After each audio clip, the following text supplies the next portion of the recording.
Robert Altman, one of American cinema's most highly regarded auteurs, had been on a high note since he made 1970's Smash, a counterculture movie that defined the decade. After releasing several films that would later be cemented as classics, he hit a roadblock in 1976 with his revisionist western, Buffalo Bill and the Indians, or Sitting Bull's history lesson. The film had mixed reviews to say the least, and barely broke even at the box office.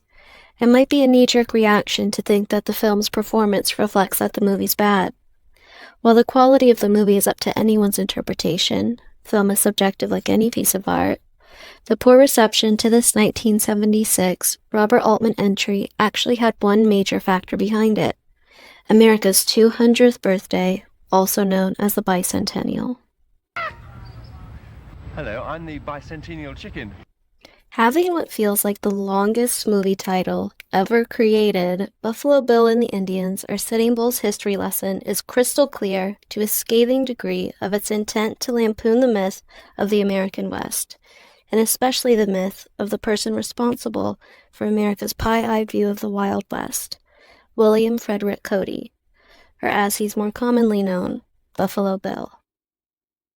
May the sun never set on this great nation unless it comes up again in the morning. The film follows Buffalo Bill's Wild West show and its performers as they await their new guest star, Chief Sitting Bull, who gained fame for his part in Custer's Last Stand. Bill has grand plans for Sitting Bull, but is disappointed as soon as he first meets him. He wants to present the image of an intimidating tall warrior in his show, but is met with Sitting Bull's short and wiry frame. Golly, it's the runt. On top of being disappointed about the reality of his appearance, wishing he looked more like Sitting Bull's right-hand man Halsey, Buffalo Bill gets more and more frustrated due to the demands of Sitting Bull's entourage. They refuse to live at the show's campsite and instead across the river from them. They want their salary ahead of time, and they want blankets for every member of the tribe.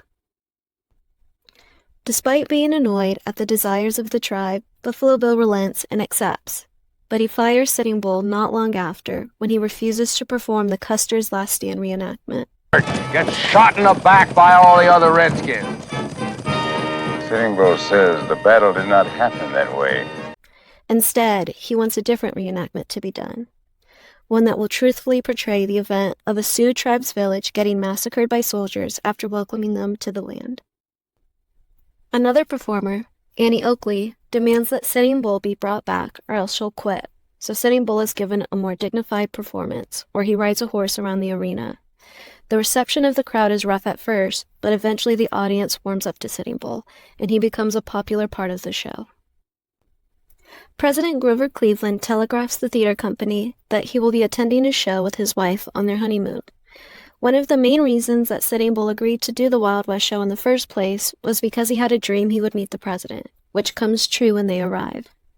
At the after-party, Sitting Bull, who was not invited despite being a major part of the performance, tries to talk to the president for a request that will help his people.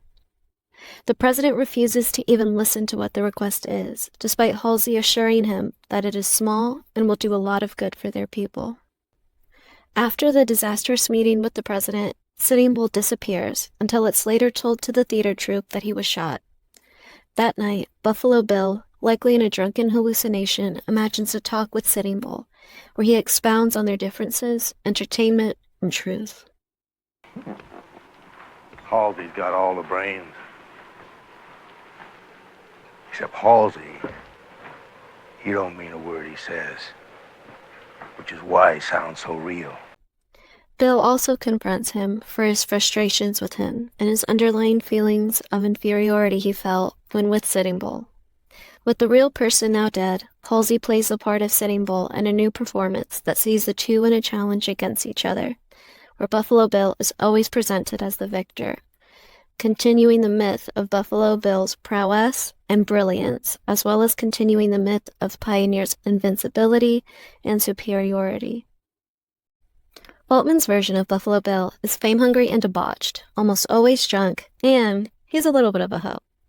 His position of owner and head of his Wild West show, make him have no qualms to do just about anything to make sure his performances are successful, bringing people and money in, even if it means twisting the truth of historical events for some creative liberties.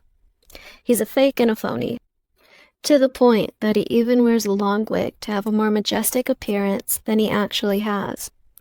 He's shown as a racist and an idiot, and he's really shown as even being exceptionally good at what he does, which is running the show. Buffalo Bill's personality is presented in stark contrast to Sitting Bull. Calm, intelligent, honest, and above all, a person of integrity, Sitting Bull is adored by many of the theater's performers, but is at odds almost immediately with Buffalo Bill. Sitting Bull's devotion to the truth gives Buffalo Bill an existential crisis of sorts, making him question if the lies he has perpetuated in the name of entertainment and fame were worth it.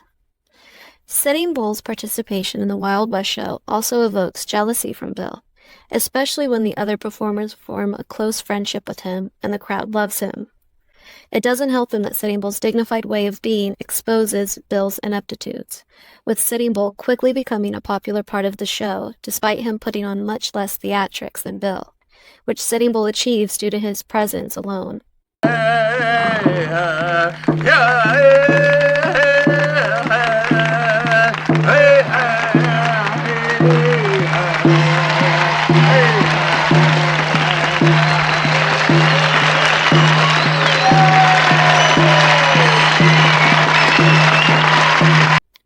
Buffalo Bill and all his moral and ethical shortcomings serve as a representation of American denial. This is most obvious in his reluctance to show a performance that presents the horrific treatment towards indigenous Americans perpetrated by white settlers and pioneers truthfully. This is in line with American reluctance to own up to the atrocities committed against indigenous Americans, particularly in media and the education system.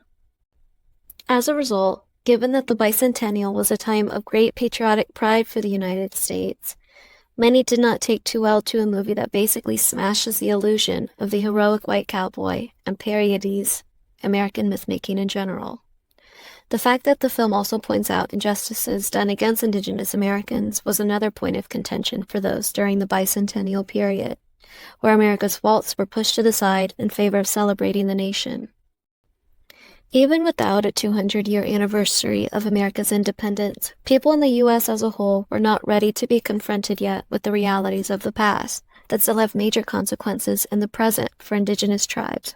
We're still feeling the effects of boarding schools today. Boarding schools actually still do exist to this day, and it has completely demolish the indigenous familial system, and many of our people are suffering, and the thing is, they don't realize that they are suffering from the boarding school syndrome. Many of us don't even understand it in that perspective. Many of the outbursts that Buffalo Bill has in his hallucinatory confrontation with Sitting Bull are current talking points of the far right. For instance, this scene. God meant for me to be white. And it ain't easy. As hard as the destruction of American myths are to accept for some in the modern age, 1976 saw that reluctance at all-time high levels. The movie, being so subversive in regards to American politics and history, did no favors for box office returns, or even with critics. A common term thrown around in reviews called the movie cynical, popping up in several different ones. The Washington Post review called the film alienating and accused it of projecting the present onto the past, while Variety's review was not much better, calling the film distasteful. Critics have typically been considered to be more accepting of works that go against the grain, making the widespread critiques of the movie show that even those who were typically more accepting of counterculture were not immune to the pomp and circumstance of the Bicentennial. It also didn't help matters that the distributor for Buffalo Bill and the Indians gave it little to no promotion, basically a death knell for most movies. That left only word of mouth as a means of advertising, which was not a good option thanks to the Bicentennial draining interest in works that were contrary to flag-waving rhetoric.